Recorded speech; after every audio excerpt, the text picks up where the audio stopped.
Hi, it's Mark here. Just going to start the webinar in a few minutes. Just checking to make sure everybody's got audio okay of me.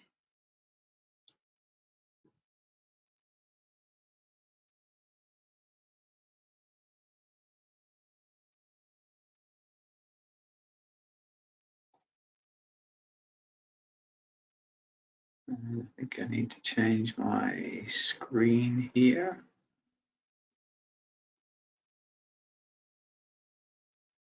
There it is. Excellent.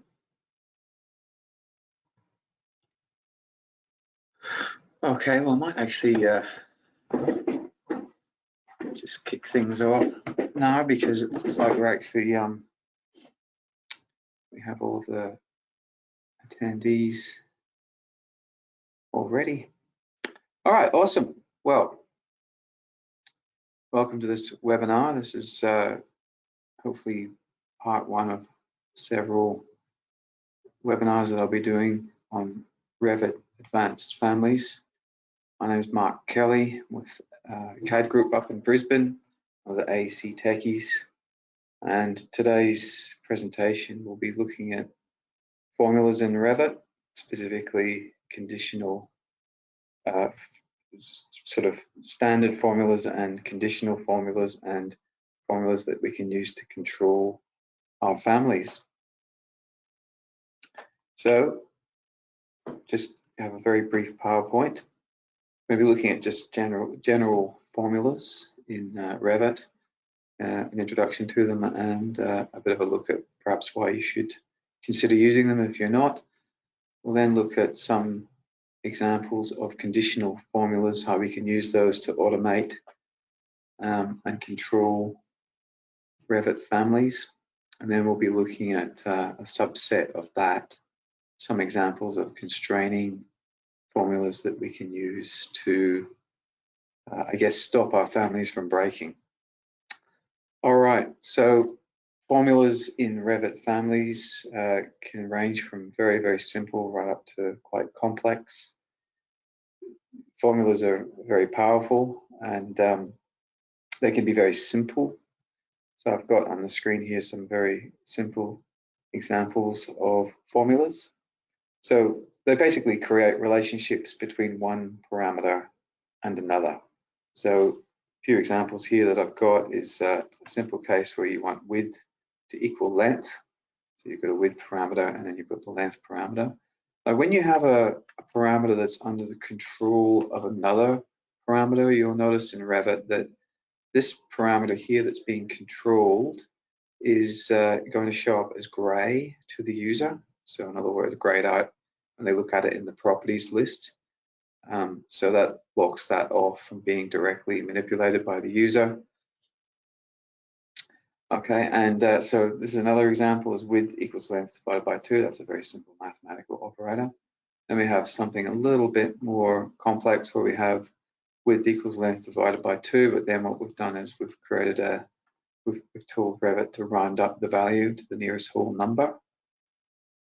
But this is not all about numerical stuff. We can also have, well, we can have quite a different range of different formulas in Revit. So another one that we can do is we can have the visibility of one element linked to another element, a visibility of another element. So the parameter of visibility is a yes/no parameter or a 0/1 parameter. I guess if you want to look at it from a binary point of view. So we can have a simple relationship where the visibility of one element is dependent on the visibility of another element. Again, this visibility of this element here will be grayed out, but this one here, potentially the user could be allowed to manipulate that one. And, or not necessarily visibility. So this could be a simple switch, a yes/no switch that the user can manipulate in the project, and then that will cause other items to become visible. But it could be just, and it could be more than one element. So we'll actually do, this is the very first exercise is actually an example of this. But then what we can also do is we can have the inverse. So for example, we can set up so the visibility of an element or elements is the opposite of the yes/no property for the visibility or presence of another element. So if we switch off the yes/no parameter, then that might cause the visibility of certain elements to be yes. We'll have a look at that as well. So, of course, we can also create more complex relationships between elements. So we can say, for example, that if we can create a relationship between the visibility parameter, that yes/no parameter on an element, and set it up so that if another length parameter, for example, exceeds a certain value, then that element becomes visible. Of course, if it's less than that value, then the element will become invisible, and we'll actually do that as an exercise as well. Now, in all of this, I'm not going to be using shared parameters. I'm just going to be using family parameters, and that's only for the sake of expediency of getting through the examples. If I tried to use shared parameters, it would start to make things a lot slower. So the implication of using shared parameters is that we have some really good advantages, and that is that these properties, these parameters, will be schedulable in the Revit project environment, and we can also tag the families and create a tag that reports the values of these shared parameters in the project. So, for example, if we go back to this previous example here of making something visible if the length exceeds, say, 2000 millimeters or whatever, then in this case, what we can do is we can create a shared parameter with the same formula, and then if the object is present or visible, that is to say the visibility is set to 1 or yes, then the object is that part of the family will be schedulable, and it will show up as yes in the schedule, and we can also tag it. All right, so some ideas of the different types of formulas that we can have inside Revit. There's plenty of articles out there that you can look up just to get a better idea, but there's simple mathematical operators, plus, minus, divided by, multiplied by. Then you've got other ones like cos, sine, arctan, pi. Then you've got some, I guess, more advanced operators. So, for example, you can make a number an integer. You can set it to be, make a number absolute. So, say I divide one number by another and I get a negative figure, then I might want to apply this absolute operator to it to force it to be a positive number. And the reason for that is that if you've got a piece of geometry, for example, and you make it a negative length in a Revit family, then that Revit will basically not be able to generate that geometry, and then of course your family will collapse. So that's a way of getting around that. We've also got the round up, round down, and round to a factor. So I can tell Revit to round up to the nearest whole number, round down to the nearest whole number, or round to a factor, let's say 10, and that will round up or round down to that factor. All right, so we will be looking at examples of conditional formulas, and essentially these are if statements. And so what we've got is we say if, and then we have a test, and the next part of this conditional formula is what do we do if this test is complied with. So we have we tell Revit what we will then want to do, and then if it doesn't comply with that test, then we have what I would call a fallback, or maybe an otherwise statement. So let's say if length is more than 2 meters, then make length 2 meters. Otherwise, make length equal whatever else we're testing. All right. Then we have nested conditional formulas. We'll have a look at that in more detail later, but we can have and statements. So we have an if statement, then we have a nested statement as well, which tests something else. And that can either be an and statement or an or statement. So we can say if something is more than a certain length, then do this. If it's less than a certain length, then do this. And that's an or statement, and we can have an and statement, which requires both of these tests to simultaneously be true in order for Revit to do something in the formula. So with regards to syntax, the general rules of formula syntax applies about brackets, open and close brackets, and so forth. And In some cases, there are conditional operators that are implied. There's not that many cases of those, but we'll have a quick look at those as well. So the examples I'm going to show you to kick things off, we'll just look at this, first of all, this idea of automation in Revit using formulas. So what I'm going to do is I'm going to create a parameter in a door, and that parameter is going to be circulation. So the user will be able to say, yes, this door is a circulation door, or it's not. If the user chooses circulation as yes, then what's going to happen is a vision panel will appear in the door. Okay, that's pretty straightforward. The next one is we're going to create a three-way switch. So we're going to have the same door, and it's going to have three different types of door furniture that are available. And we're going to create a three-way switch, which then allows us, if the user selects one of the particular door handle types, then the other two types of door handles will disappear. That's a little bit more complex. And then we've got a simple if conditional test that looks at the length of an object, and then if it exceeds a permissible value, it offers a warning to tell the user that they need to choose a smaller length. So the next part after that, after those first three little demos, I'm going to look at this automatic constraints in families. Now, if you've ever been using any of the, especially the generic content that ships with Revit, you've probably found that sometimes you can actually break it, especially when you've got a family that has instance parameters that allow you to manipulate the length and height and depth of it. So in Revit world, if anything's below 0.2 millimeters, it will literally collapse and disappear.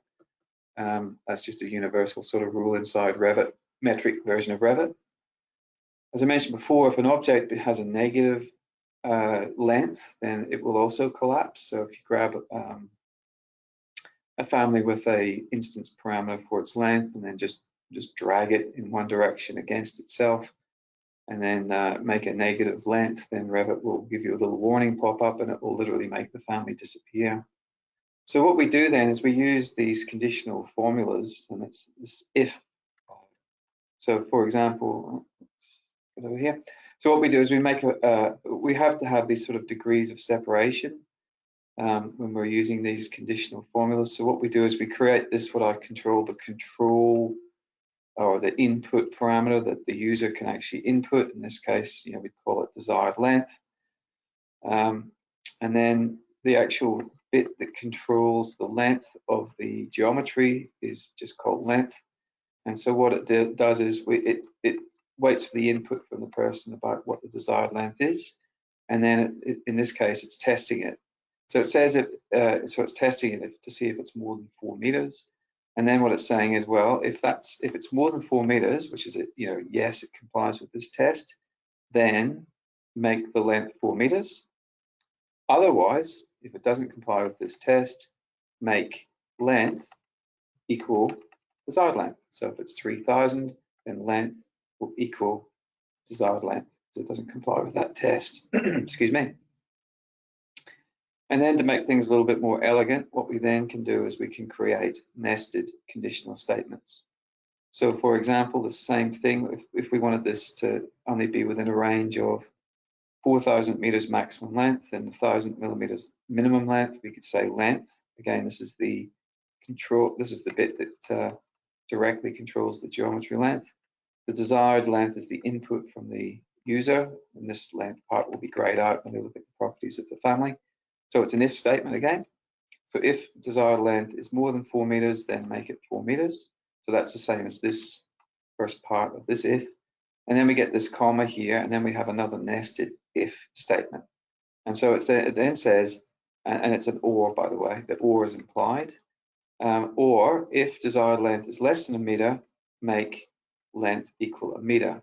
And then you see desired length, which is this fallback position, sits at the very end here, and that's common between both these, this nested. So you can only have one fallback sort of condition in a nested statement, if that makes sense. So again, yeah, and again, you just got to make sure we've got 2 open brackets and then 2 closed brackets. So Revit will be very particular about that and won't let us finish this statement unless we get all of the syntax correct. We, of course, in Revit, all these parameters are case sensitive, and so we need to make sure we've got the casing correct and so forth. All right, so let's have a look at this in Revit. Here's Revit. And what I've got is just some examples here. There's a door that I've got. It's just the bog standard single flush door that ships with Revit. So we'll just go into visibility graphics and make the host visible.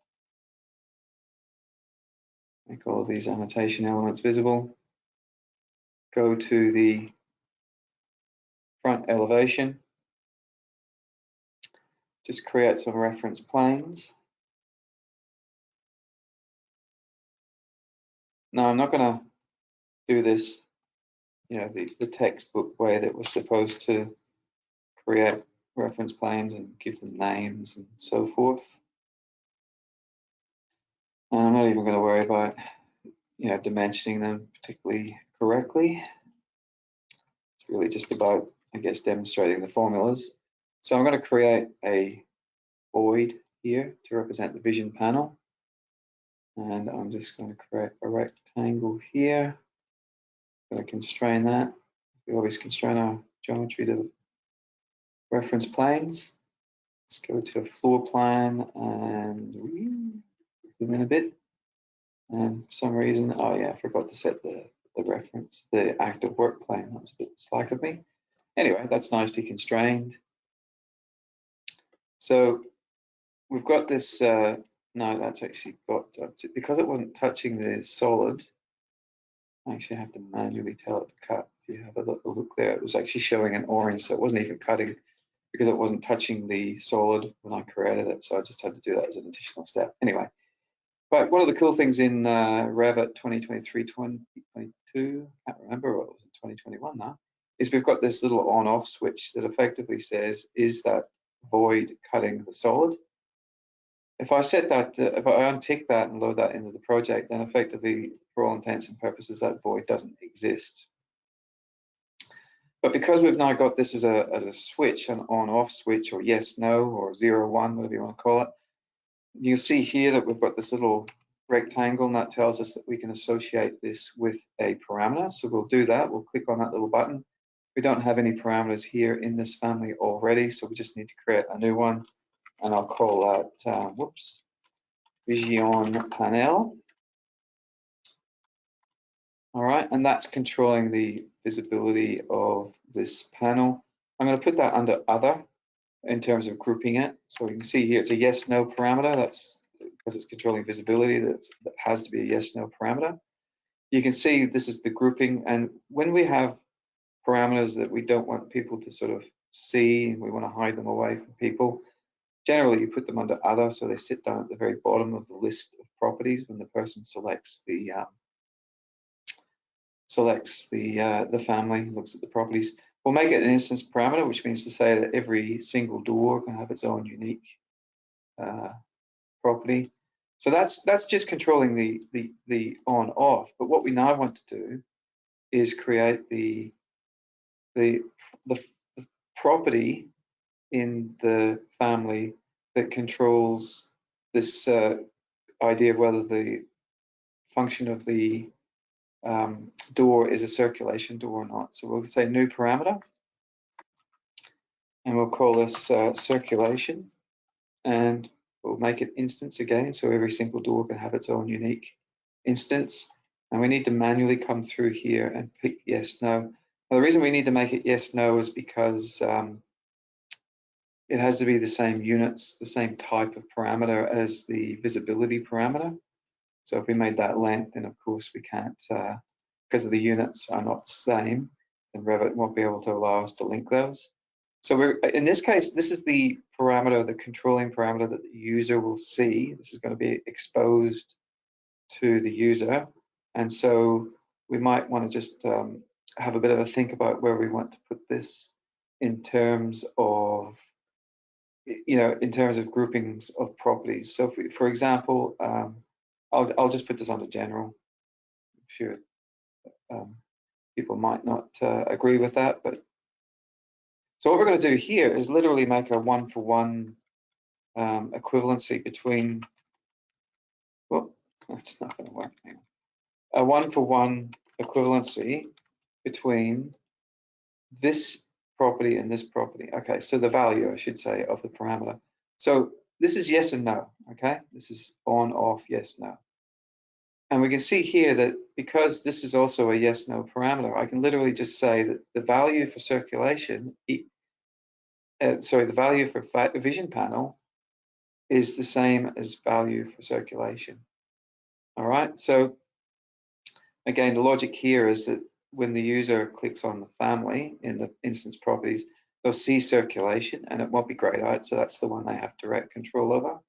And then this sort of nested parameter here, which is under the control of the formula, is shown as grayed out. So they don't have direct control over that.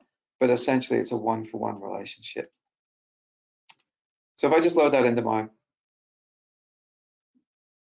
project and then just go here to the view of this view, the section view, you can see here that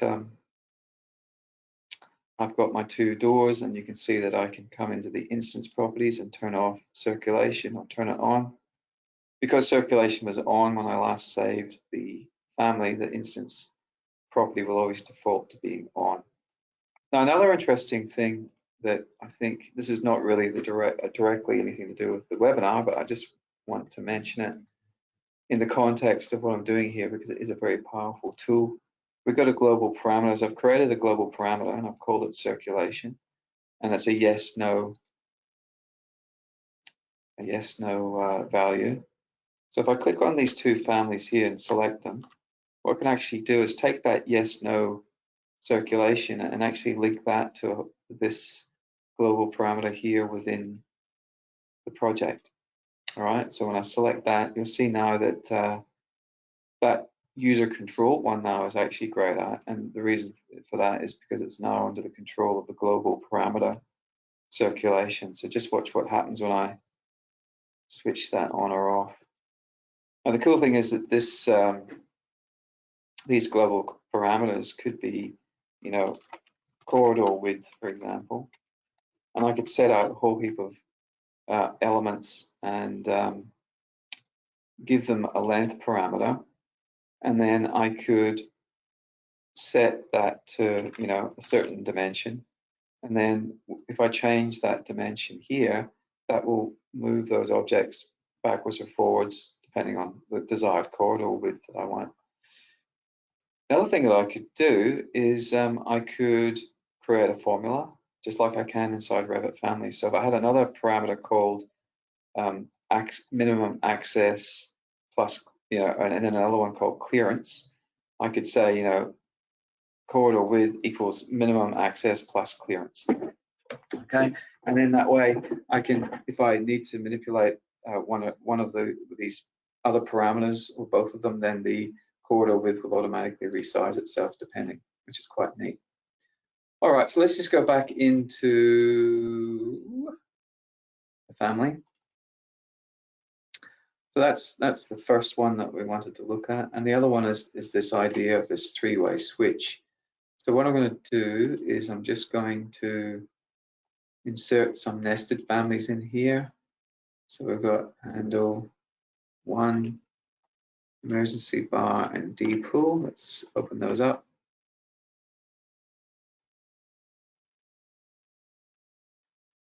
I'm going to place these nested families in pretty much the same place here. I'm not going to worry about placing them correctly and constraining them and putting them at the right height, just for the sake, again, of expediency. So what I'm going to do is there's two ways I can create new parameters for the visibility of these objects. I can select them, and then I can go to visibility and then click on that one, and I can create a new parameter here, and let's call this emergency handle. So these particular parameters will be the ones that the user will interact with. So they're instance parameter, which means to say that each individual door can have its own door furniture chosen by the user. We'll group that under construction. So this will be up the top of the list, and this will be directly manipulated by the user. So we want to have it up at the top of the list. And of course, obviously, the logical place to group that would probably be under construction. All right, so that's good. Now, the other thing that we can do is we can come in here and create these parameters in one go. So let's do that. Call that dpool. And because we're not picking the object's visibility and then going and creating the new parameter, we just have to manually tell Revit that it's a yes, no. It doesn't know what we're actually linking this to or what we're going to link it to. So that's dpool, emergency handle, and then the third one will be for, I'll just call it door knob, and then we'll say instance, and that will also be yes, no. Make sure it's not under other, so it's visible higher up the list. So those are just simple, so we've made these here inside the family types. So in that case, what we need to do is select, say, the dpool, go to visibility, and then because we've got them here in this list already made, we can select that. And you can see that's now under the control of a parameter. We can select the doorknob there, go to visibility, and then change that to doorknob. Okay, that's pretty simple. There's no rocket science there. We just created 3 instance parameters and then associated those with the visibility. But what we want to do now is we want to now sort of get things to be a little bit more sophisticated. So these are the user control parameters, but then what we have to do is, again, this is sort of this idea of nesting. We're going to have another parameter that's beneath these ones, which is then going to be controlled by a formula. So I'll just go in here and make it in here. But before we do that, I just want to show you something which is very, very useful when you're working in Revit families, and especially when you start to get into creating more complex formulas. And that's using Notepad.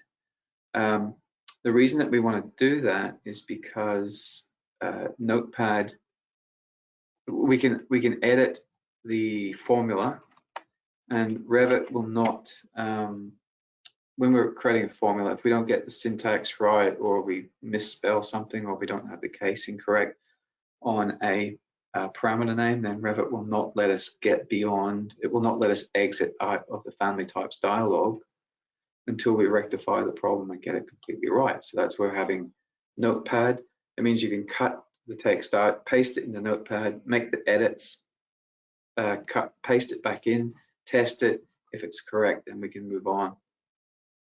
So actually, just before we do that, I'm sorry, I'm just going to create some more. I just forgot here, I have to create these nested parameters, and I'm going to call one of them emergency switch,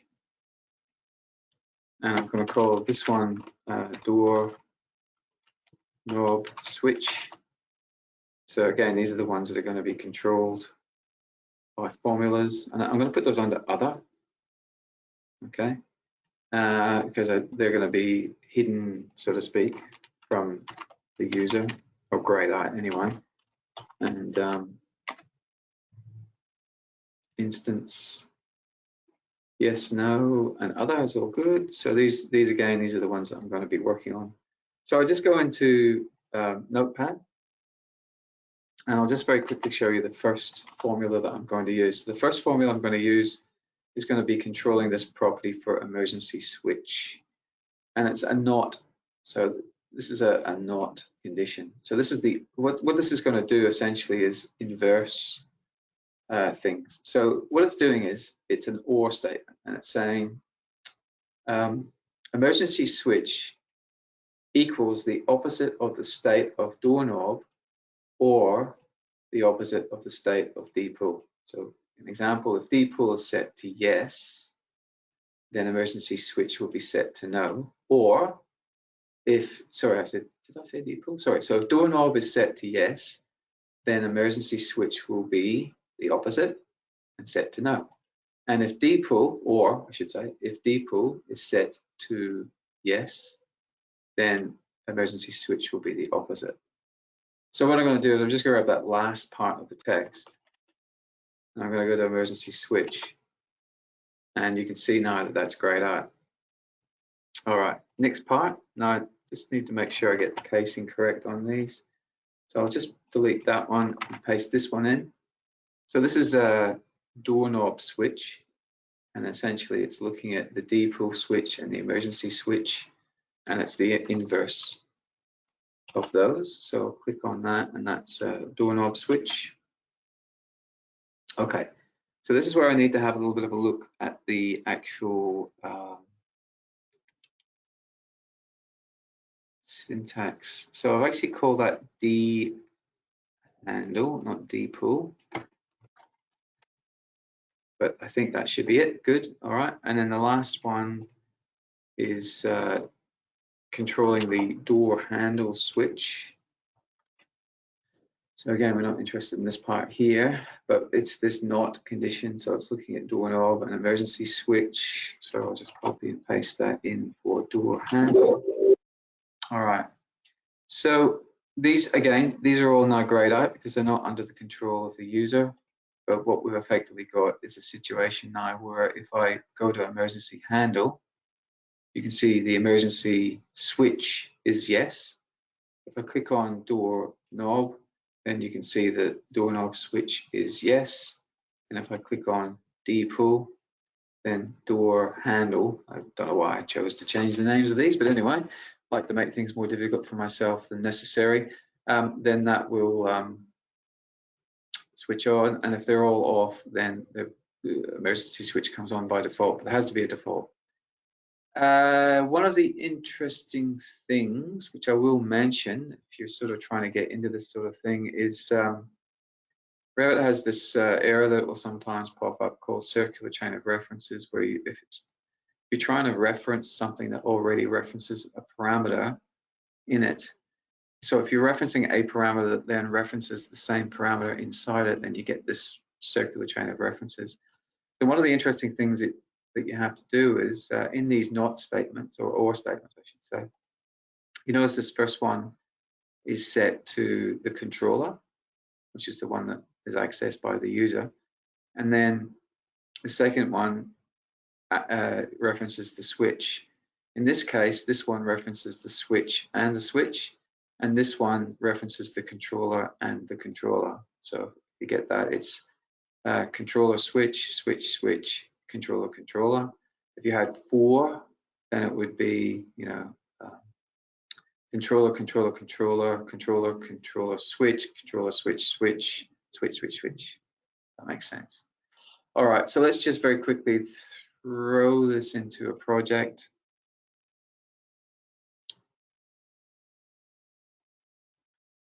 And let's go to the properties. Let's select it. And so, you know, if we go to dpool, for example, the dpool will be visible. If we do doorknob, then the doorknob will be visible. So we do still have to sort of educate the user that they don't really want to have 2 of these visible at the same time. So there is that. Now this could have all been done using family types, okay? But the beauty of this is that it's an instance parameter now. So it's rather than picking an 8 or creating an 820 by 2021 door type with a dpool and then a doorknob and a door handle, it's just giving us the ability to switch between those different ones. But there is some degree of automation in here. All right. Third one that we want to look at is if I just open up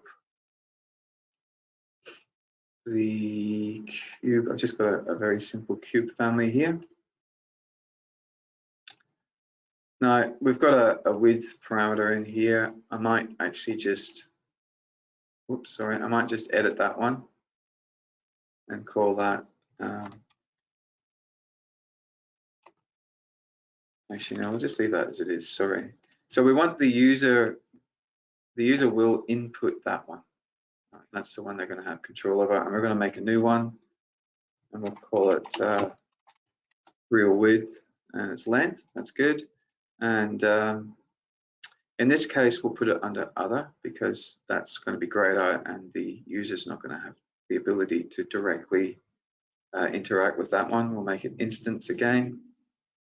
So just in Revit world too, I will point out that an instance parameter can control another instance parameter, but it can't control a type parameter. A type parameter can control other type parameters and other instance parameters, but there's a hierarchy where an instance parameter can't control a type parameter. Okay, I'm just going to make real width equal 1,000 just to start off with. Actually, I've just realized, sorry, I actually don't even need to make that parameter. I just realized. Let's delete that. Okay, sorry. Actually, I do want to point something else out too with regards to those parameters and the way that we nested those parameters. It might seem a bit sort of extra step of work that we don't need to do, but as you probably realized when you were creating Revit families, if I were to try and do this by creating a parameter here and then assigning a new property to it, you'll notice that Revit will give you an error every time and tell you that the family is over constrained. Without going into too much detail, essentially it's just Revit logic where it can't have two parameters that could potentially have this different values trying to constrain the same thing. It just won't let you do it. So anyway, but what I'm going to do, sorry, is create some model text, and I'm just going to say max length 2,000 millimeters. Place that there, and then just going to make that a smaller text size so it's a bit easier. All right. So again, this is it's a three-dimensional object. It's model text, and again, it's got visibility available. So as a linkable parameter, there isn't one available to pick from. So I'm just going to call this warning and make it instance and group it under other, which is automatically picked up. All right, so now what we're going to do is we're going to link this one to, let's say, width more than 1,200. You can see that Revit's actually automatically put in the units and so forth for me. So you can see width is 1,000 at the moment, and the warning is invisible. If I make that 12,001, yeah, you can see instantly that the warning now has popped up. And if we make it 800, then yeah, it's disappeared. So whatever the default size is, I'll set that here, load that into my project, place it into a floor plan. Just drag it over here, I think. Okay, so I'll grab this and I will drag that out and I get that line. So that's a pretty simple little thing. It's affecting the visibility, but it's just got an if statement in there that says if length is more than. So there's sort of an implied, let's get out of that, sorry. It's an implied sort of thing, essentially. Essentially, it's an if statement, but the other implication is that if width is more than 1,200, then the answer to this test is yes. Okay, so if width is more than 1,300, the answer to that question is yes. And if the answer to that question is yes, then this yes/no parameter is yes. And if the answer to this question is no, then the answer to that is no, and therefore warning becomes invisible. So that's pretty neat. All right. Now we're going to look at this idea of constraining families to stop them from breaking. This is a very basic bench top, one of the ones that ships with Revit. wasn't actually in this demo file, but I just placed it in here because I just wanted to show you. If I drag this in, let's make it length 0.1 mils. Boom. Okay, so this is Revit saying no. In a very, very long-winded way, it's actually just telling you your line is too short. Can't make extrusion. Boom, boom, it's gone.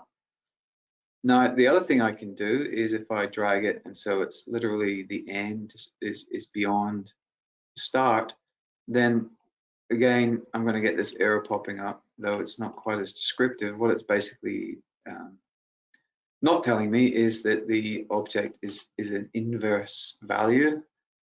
So you know, any piece of geometry cannot have a negative value. And then Revit just basically makes the family disappear. So if we are involved in creating content for other users, not just ourselves, but especially for other users, then we have to start thinking about creating these types of controlling parameters to stop things from breaking. All right. Now, in the case of this, is pretty straightforward. But if we had another, let's just say we had another relationship between the edge of that and here, and that was a linear dimension, then we'd have to start thinking about what would happen if we dragged this over, and this edge here got dragged all the way over to the left, so it became an inverse value as well. Okay, so this is the more complex the family becomes, I guess, the more opportunity for things to break if you've got these instance parameters in there.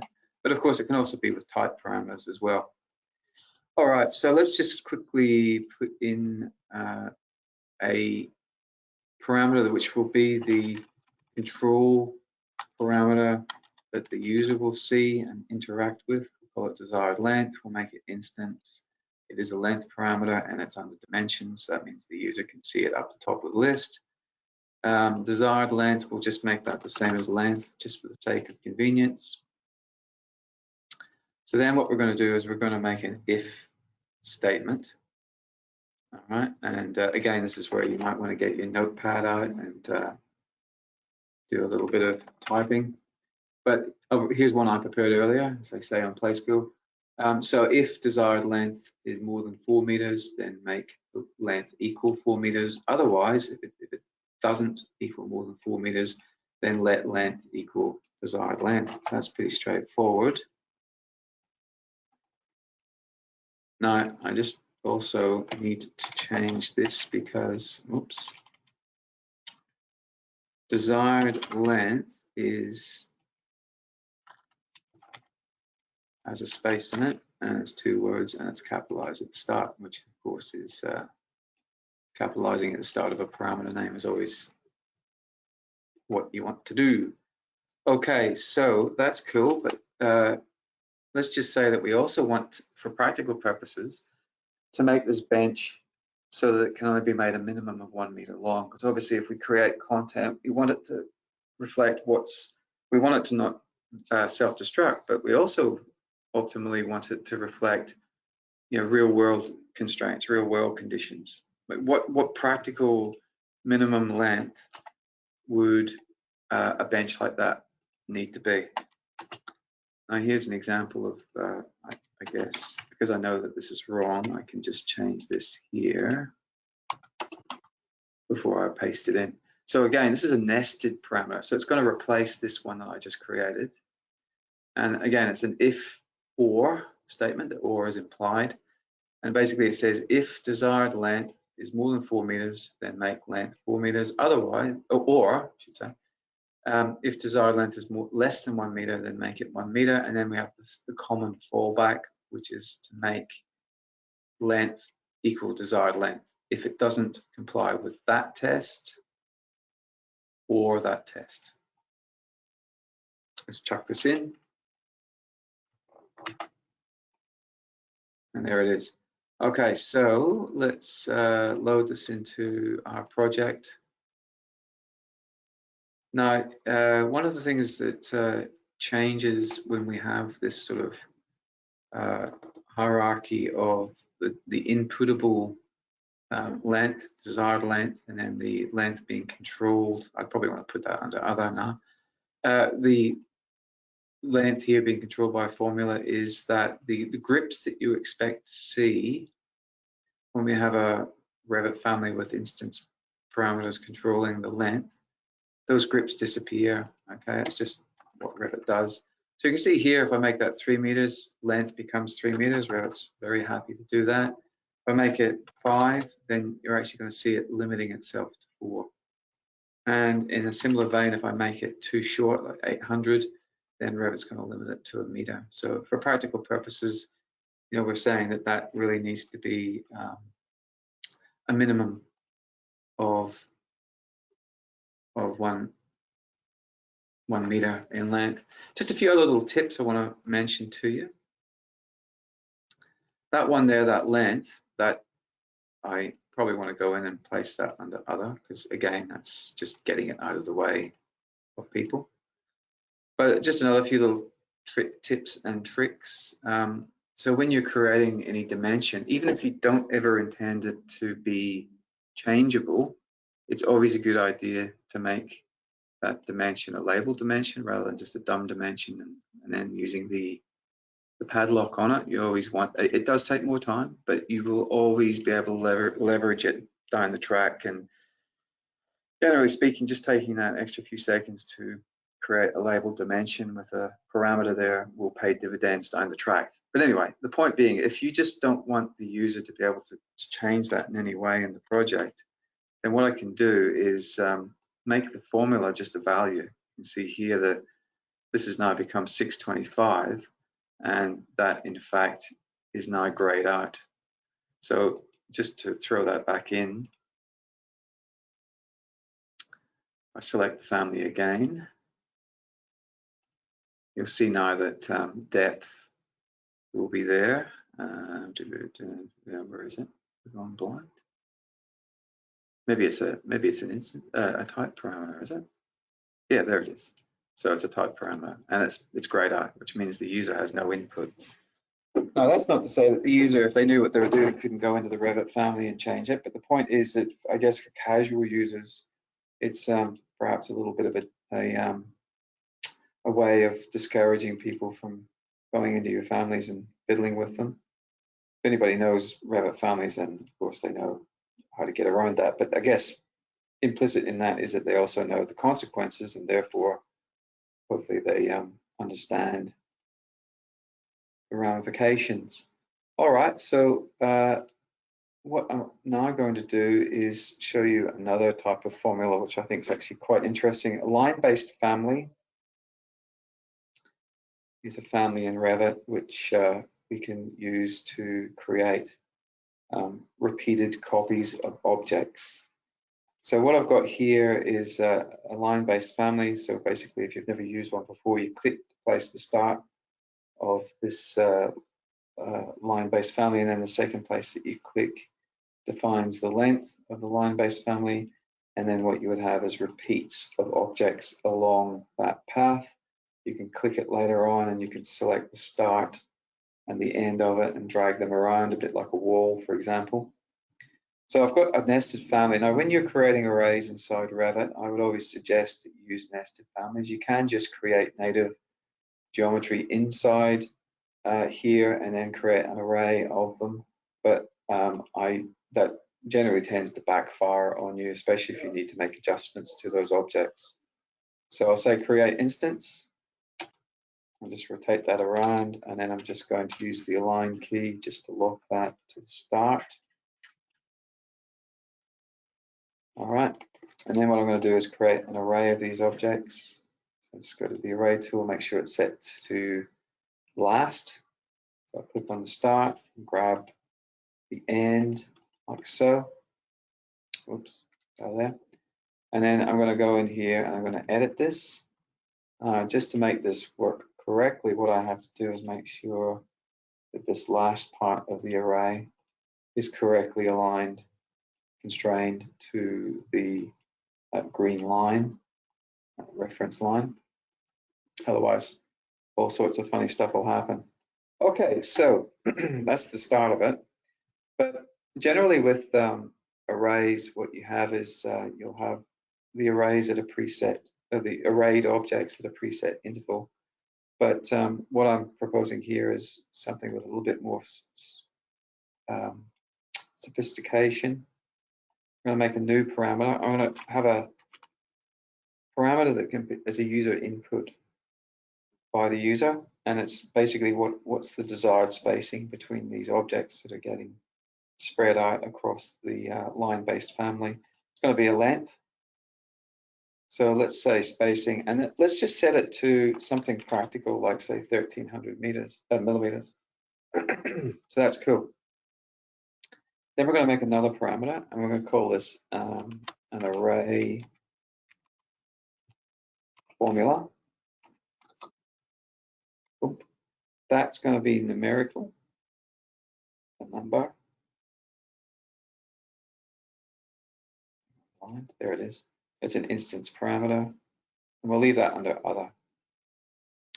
So this is an array formula, and then we have the number in the array. So this is going to control the actual number of objects that need to be in the array. So we'll make that instance.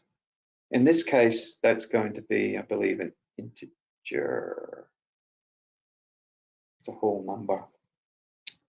All right. So what we've got then is array formula and array number in the array. So the number of objects in the array is going to be a function of length divided by spacing. It's pretty straightforward. Get that spelling correct.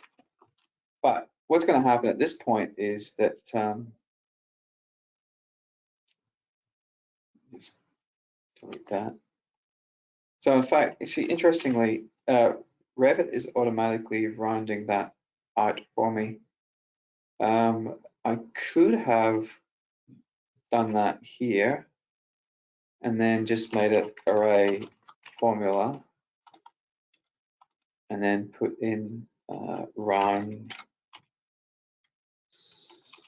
up like that, which achieves the same thing. Interestingly though, Revit sort of allows me to circumvent doing that, and if I just do this, then Revit's clever enough to actually round that up for me. So if I make this say 1250, it's still 5. If I make it a meter, then it's incremented it to 6. So that's pretty neat. Now, what I could also do is under spacing is put an if statement. Basically, that if statement could say, well, actually, what I'd need to do is create another parameter called desired spacing. And then this would control the spacing. And then this would actually have an if or statement, which then says if spacing is less than, let's say 1500, make it 1500. Or if spacing is more than half of length, then make it whatever. So you get the idea. So we can actually have multiples there controlling it. So before we go any further though, I need to click on this one and click on this number that controls the array, and then we go here to array number. So I'll just load this into the project. And I'm just going to place all these across here. So we've got the length parameter that we can control, the little blue dots there control the start and the end. And then we've got the overall length, which we can't directly control. It's just something that we have to graphically control here.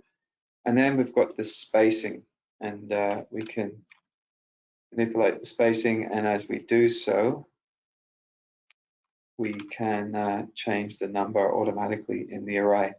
So again, this spacing, I would suggest perhaps adding just a little bit more complexity, but also adding a bit more of a safeguard, and then have desired spacing again, have that if or statement, which stops it from getting too small and stops it from getting too large. Okay, so thank you everybody for attending this webinar. Excuse me, whoops. I hope that everybody's found something useful from this. These formulas might seem potentially like unnecessary complexity, but if you are given that responsibility of creating content for other people, then these things are definitely something that you're going to have to consider, because you want to try and make your content so it doesn't break on people. You don't want that sort of frustration. But it's also a way of creating automation as well, so you can sort of get things happening in Revit without you having to directly input them, which is really nice.